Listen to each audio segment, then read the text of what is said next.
Nigga kill over a bitch, but let a rat keep his wife. Shit, let's record. Time to go to And work. rapper YNW Melly is hoping a Broward County judge will allow him out of jail on bond while he awaits his double murder trial. He's been in BSO custody 6 years as his case plays out in court. And NBC6's Marissa Bagg is live in Fort Lauderdale to explain what his defense is proposing so he can go home, at least for now. Marissa? Yeah, Jackie, these defense attorneys really pushing today for the judge to give Melly, a double murder suspect, the opportunity to bond out of jail, including pointing to his 2023 mistrial when a jury was unable to reach a unanimous verdict. 4 months ahead of his second double murder trial, rapper YNW Melly is trying to get out of jail.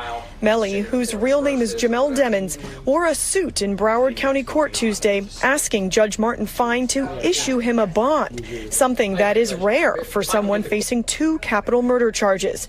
His attorneys assured the judge if allowed to bond out of custody, Demons would be on house arrest, wear an ankle monitor, and hire private security to watch his every move. They would be reporting if there was any infractions of Mr. Demons. They would be reporting directly to myself, the rest of the legal team, the state attorney, and to the court. So you basically have your own deputy, paid deputy, with him. Demons is accused of shooting and killing 2 friends in October of 2018 after leaving a recording studio in Fort Lauderdale late one night. Prosecutors cited ballistic evidence and cell phone records they say puts Demons at the scene of the crime as reasons he should remain in custody till his retrial later this summer. He's already established that he presents a danger to the community, but not only that, he intended to tamper with witnesses while in custody. An attorney on behalf of the family of one of the victims, Anthony Williams, addressed the judge ahead of the hearing today, saying they object to any pretrial release.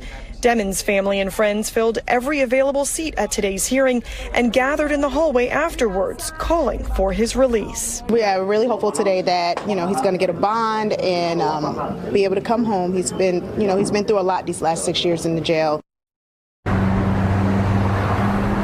And the judge is expected to make a ruling on this bond request in the coming days.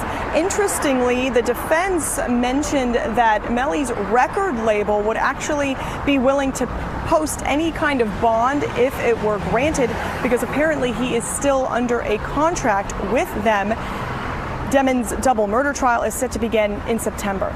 We are live in Fort Lauderdale. Marissa Bagg, NBC6 News.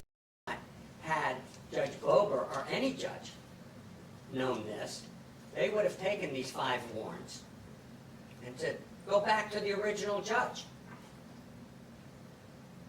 And I think that is something that the court should and must ask.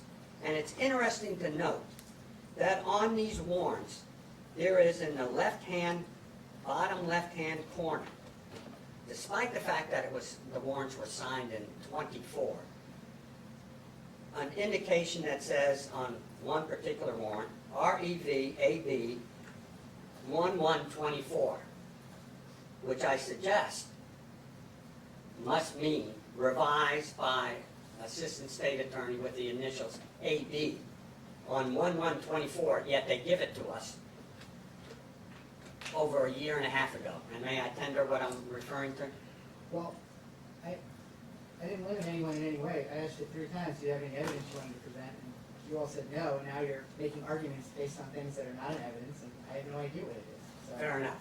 Do you have any objection to moving what you gave us, April 30th? Sir, you don't have to ask him. Oh. This is evidence you're hearing. Yes, me. May I introduce these 5 warrants? Are they marked? That's marked as a composite exhibit. How about Yes. that? I'm sorry.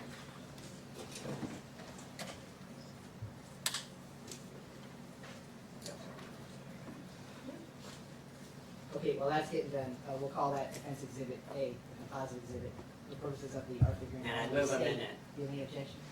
Yes, Judge, just because, for the purposes only of this hearing, just because we're considering the trial testimony and the evidence that was previously introduced in the suppression, I wasn't going to ask the court to consider these new warrants. Okay, well, over the state's objection, I will make them in evidence for the purposes of the Arthur hearing only. So if you're going to call that defense composite exhibit 1. Yes, sir. Go ahead. The reason Mr. Benjamin and I make reference to that is because this is a continuing thing that's going on with the state. Every other day we get something new concerning this case that appears was in their possession for at least a year, if not longer. And as you're looking at those, at the defendant's exhibit, composite exhibit 1, okay. I want you to know that if you look at the docket sheet, it took us 4 hours to organize the warrants because they were commingled. Warrant number 1 had pages from warrant number 2 or 3. And it literally took Mr. Benjamin's judicial assistant, right, promoter, 4 hours to commingle all those pages because originally they came in so convoluted. Because I printed out how they came in as another game that the state is presenting on a case where our client is looking at the death penalty. This is no game.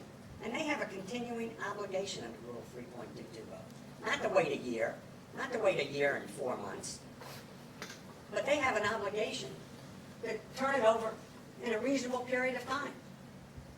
And if the warrants were signed by Judge Bober on 3/24, I think it was, of 24, what's her excuse for not turning it over to us?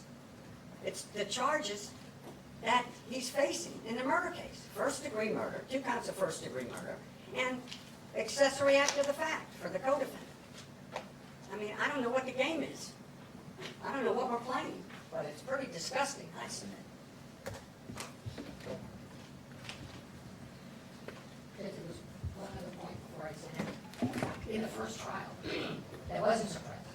It was a gentleman who took the stand who said that Mr. Demons got out of the car and went home and was no longer near the cell phone.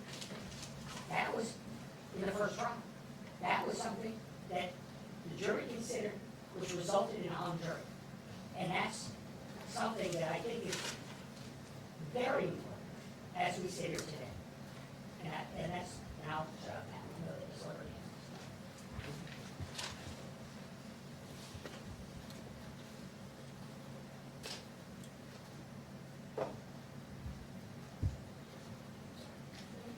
So I'll try not to repeat anything that my co-counsel said, Your Honor. But in reading that transcript, I'm sure you'll get through, I bring the court's attention to the testimony again of Mark Moretti, talking about the change of circumstances that we learned after the trial was over, after the hearing, the first hearing on the bond with Judge Murphy, we were finally advised about what had went on with Detective Mark Moretti and Christine Bradley. Why was that so important to us? Not only the fact that the jury was not made aware of that, and they probably would not have relied on his testimony, but his testimony actually impeached the testimony of Brendan Collins, the FBI agent. So when you read that testimony, you see Judge Murphy order that we redepose Brendan Collins for that simple reason. Brendan Collins had testified at that trial, which is in the CDRs, the T-Mobile, the cell phone data is in. The state had put on Brendan Collins basically to introduce his CAS reports.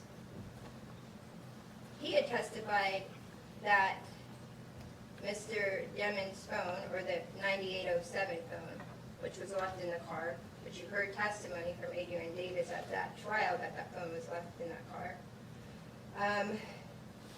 He testified that you could not, with precision, give a location on that phone. He went through the different trainings he had got from the different cell phone agents. One of the things that he had spoken about was one of the data sheets in that T-Mobile. As y'all can see, YNW Melly, 4 months before his retrial, he in there trying to fight for this bond. He been in there 6 years fighting this case. And on top of that, me personally, I think they should grant him the bond. Yeah, he got 2 M's under his belt, 2 of them. But the thing here is, he made it this far for a retrial. You definitely got to go ahead and give him a bond. Let him go ahead and fight it from the outside. This may be the last time he see the outside. But I think he gonna beat it this time. And the reason for that is because these record labels is major. They need their money. I'm sure they didn't call it in for a favor. And I say that because they said if he get a bond, the record label will pay whatever the dollar amount is on the bond. So whatever they want to set his bond at, they say they'll pay it. Because as soon as he go home, they like, get in the studio. Take the mic to him. Nigga, in the bathroom, you better. They got to recoup some money. Think about it. He been locked up 6 years. He been signed. They done hit him with a bag. And they ain't got their money back.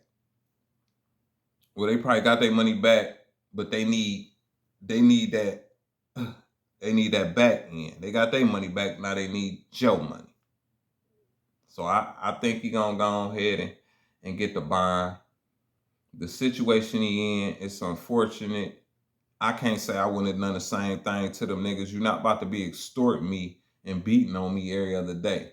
I already been fighting you. I ain't got no problem with fighting, but nigga, I've been losing every day. Every day. You've been knocking goals out of my mouth. Calling my girl like you want to wreck her fender, disrespecting my mama, and I'm supposed to take a beating and get extorted whenever you feel like it, and this is what you've been doing. You supposed to be one of the guys. I made a way for you.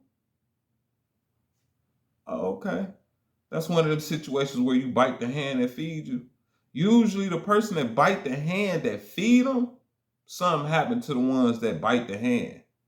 Like a pit bull. Once they bite you, they taste some blood, ain't no going back. You know what you got to do. I'll be back with another one.